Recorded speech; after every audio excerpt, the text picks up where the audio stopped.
This is Super Yacht News with Sisman. Hi, welcome back to the channel. Okay, I want to start with a correction. In the previous video, in the first article in that video, we talked about Project 823 and we showed a video of the yacht leaving for sea trials. And then I said it was, then here's some footage of it returning, but it was actually a different yacht. Now, a lot of people noticed it. Almost every other comment said it's a different yacht. Unfortunately, nobody seems to notice that 350 other people had commented on the same comment saying it was a different yacht. But anyway, it was my mistake. I edited that video on my own. My team were not available for that video, so it's all on me. Yes, I used the footage of a different yacht. It is interesting though, that yacht is Project 1050H. Now this is an Ocean co-project. It's not a new build. It's basically an old boat that's being rebuilt. It looks completely different to the original, and it originally was a 95 meter or 311 foot yacht that was known as Al Merkab, not the blue and white Al Merkab, the 130 odd meter one, not that one, but an old vessel, a 95 meter or 311 foot, as I said, which was built in 2000. It also went by the name of Indian Empress and Neom. Well, this vessel has been taken into the shipyard at Ocean Co and it's been completely rebuilt. It's been extended by 10 meters. It's now 105 meters or 344 feet. And I think it's just been out on sea trials. It's been moved from one place to another. It hasn't been formally, it hasn't been delivered yet. We believe the vessel is going to be called Yacht H, although that has not been formally announced. So that is the bit, a massive project. To take on a boat and convert it that way is almost more difficult than building one from scratch sometimes. But anyway, yeah, we made a mistake there, and as it goes, it was casual Saturday after all. But yeah, apologies for the mistake. So we'll move on. Now, in that last video, we talked about the fact that Yacht AHPO had been sold, and we said that it was possibly the largest brokerage deal in history because it was on the market for 330 million euros, and it was sold within 90 days, which sort of suggests that it was probably sold at close to the asking price. And also Moran Yachts, they were the brokerage, and they found the new buyer. So they got both of the payoffs there, because they get a percentage when they sell a yacht and they get a percentage when they buy it, and because they did it in-house, they get both of those. So good day for Moran Yachts, good day for the previous owner who sold his yacht very quickly. Now going on to the new owner, his name is Patrick Dovigi. I believe it's an Italian name. He's a Canadian billionaire. Now what's fascinating about this chap is he started out as a goalkeeper or a goaltender in the National Hockey League. Well, he started off playing ice hockey and he was a goalkeeper, and he played in the minor leagues in Canada, and he was drafted into the NHL in 1999 for the Edmonton Oilers. Now he never made it big as a goalkeeper in the National Hockey League because he was, as other players said, his mind was not always on the game, it was elsewhere, because at the same time he was also an entrepreneur and he was starting his own business.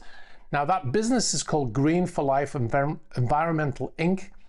and it operates in the waste disposal, and it is valued at about $5 billion. And now that's proof that old saying is that one man's garbage is another man's gold, right? So he's personally valued at over $1 billion, and that was in 2018. So the fact that he's just bought a 330 million euro yacht suggests that his wealth has got even better since then. But yeah, so that's the new owner apparently, and that comes from multiple sources actually who have been reliable in the past. Okay, so we'll move on to Italy, and motor yacht Scheherazade has been spotted in Marina di Carrara. Well, it's in the same place it's been since last year. Now this is the boat that is nicknamed Putin's yacht by the locals in that area. And this is the boat that has had the most stories about a Russian crew from the FSO and stuff like that. So this yacht was arrested last year. It's been there ever since in that facility, in the Italian Sea Group dry dock facility in Marina di Carrara, which is where they get all the marble from. Now, the yacht did move recently. We did cover it in a previous video, and it moved out of the dry dock just to let, there was another vessel in there with it. They moved out just to get that other vessel out, and they've since gone back into that dry dock. Now you can see in the photos here that was sent recently that they've erected these canvas covers to block the view, so you can't see onto the boat from within the dry dock facility. Very unusual to have that kind of thing set up. Now, so you might think that it's there for work-wise reasons, but it's very unlikely. It's not the kind of thing that you would set up if you were painting, for instance, or the kind of work that you would do. That's not the kind of things that you generally set up for work. So it looks like it's been specifically set up to prevent other people from being able to see on board the yacht. Also, when they did, after they moved out of the dry dock at that time, they waited until 8:30 at night on a Friday, which is already unusual for an Italian shipyard for people to be working so late.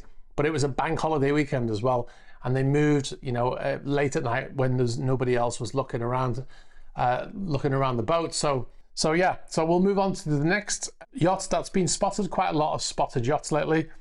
And this is Aquila, Motor Yacht Aquila, and this is these photographs and the video is from Marina del Rey in California on the 22nd of April. Now this is an interesting boat. It's an 85 meter or 280 foot boat, 12 guests in 7 cabins. Now it was built in 2010 in the US by Director Shipyards, which is headquartered in New York. Now what's interesting about it is it was the largest yacht to be built in the US since the 1930s. So that's very interesting. You can charter this vessel for $945,000 per week. That's just the charter fee. There's no fuel, no food, nothing else, just the charter fee. And the owner is Anne Walton Crionk. Not sure how you pronounce that last name, but she is the daughter of Sam Walton, who is the founder of Walmart. So we'll move on. Again, another boat spotted. Sailing Yacht A has been spotted in Trieste in Italy. Now, there's not much that we can say about this yacht that hasn't already been said. This yacht is the largest sailor-assisted yacht in the world, a sailing yacht, a sailor-assisted sailing yacht. In other words, it can only move with the engines and the sails to assist. It's 142 meters long, or 465 feet. Over 12,000 gross tons in the volume, and it's owned by Andrei Melnichenko, who was sanctioned last year. Now the vessel's been in Trieste since last year. It was in dry dock at the time in I think Fincantieri in Trieste, and they tried to get that vessel very quickly ready to leave before the sanctions kicked in, but they were not able to do it, and the vessel was arrested by the Italian government. It's currently under control of the Italian government as well, and they've apparently reflagged the vessel because it lost its flag state from the Isle of Man, and they reflagged it, and they're paying all the bills right now, the Italian government, and the vessel is often moving around there apparently because of the weather in that area. Actually, while we're on the subject of that yacht, there was a recent article on a website called Luxury Launches. They do quite a lot of these kinds of articles, and they talked about the fact that, forget sailing yacht Koru, it's not the largest sailing yacht in the world, which we've said in the past on this channel, but they said to look at sailing yacht A because it's much larger. Well, it is a larger yacht, yeah, there's no question about that. 142 meters versus Koru, which is 127 or 416 feet. However, Sailing Yacht A is not really a sailing yacht, it's a sail-assisted yacht. Therefore, the title of largest sailing yacht in the world goes to Sailing Yacht Koru, because that is a fully fledged sailing yacht. It can move under wind power alone, whereas Sailing Yacht A cannot. Now, why are we talking about Sailing Yacht Koru? Jeff Bezos has been on the move. He just flew into Palma de Mallorca, where both of his yachts have been waiting for about a week. The sailing yacht had just recently finished her maiden voyage from the shipyard in the Netherlands, went down to Palma de Mallorca, and they've been, I would imagine, based on my own experience, they've been preparing the yacht for the incoming of the new owner. I believe this is his first time on his yacht, and his support vessel is also there. Now, we just mentioned that the sailing yacht is the largest one in the world. He also has the title of owner of the largest support vessel in the world, motor yacht Abiona. That is a 75 meter or 246 foot support vessel. Now, what is a support vessel, you might ask? That is exactly what it sounds like. It supports the main yacht. So he's got his sailing yacht, and then all of his toys, his helicopter, his tenders, his submarine, whatever it is he has as a hobby, diving equipment, that will all be on the other yacht.